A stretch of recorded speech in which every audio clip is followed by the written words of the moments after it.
2008માં જ્યારે તાજ અને ઓબેરોય ઉપર આતંકવાદી હુમલો થયો પછી એમણે જે એમના કર્મચારીઓ મર્યા એના પરિવારજનો માટે જે કર્યું છે,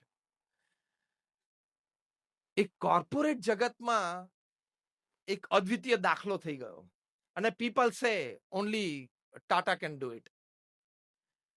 એમણે કહ્યું કે મારે ત્યાં કર્મચારી મર્યો છે, એનો આજીવન એટલે કે એના પરિવારને આજીવન એમનો જે પગાર હતો એ ચાલુ રહેવો જોઈએ. એટલે કે એમના પત્ની જીવે ત્યાં સુધી એ કર્મચારીનો પગાર દર મહિને એમના પત્નીના એકાઉન્ટમાં જમા થવો જોઈએ, લાઈફ ટાઈમ. જે કર્મચારી મર્યા છે એ તમામના સંતાનોની પૂર્ણ અભ્યાસની જવાબદારી ટાટા ટ્રસ્ટ લેશે.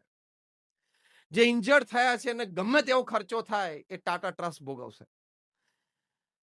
જે મૃત્યુ પામ્યા છે એમના સ્વજનોને અગ્નિ સંસ્કાર માટે બોલાવવાનો અથવા તો એમને એ મૃતદેહ પાછો પોતાના ગામ કે શહેરમાં લઈ જવો હોય તો આવવા જવાને પ્લેનના ભાડાની વ્યવસ્થા, તમામ વ્યવસ્થા ટાટા કરશે.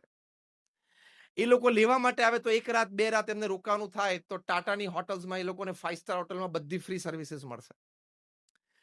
જે મૃત્યુ પામ્યા છે એના પરિવારમાંથી એક વ્યક્તિને તાત્કાલિક એ યોગ્યતા હોય, એટલે કે ઉંમરની દ્રષ્ટિએ, બાકી બીજી કોઈ યોગ્યતા નહીં, એ ઉંમર હોય તો તાત્કાલિક ગમે ત્યાં એને ટાટામાં જોબ શરૂ થઈ જાય અને એને લાઈફ ટાઈમ જોબ.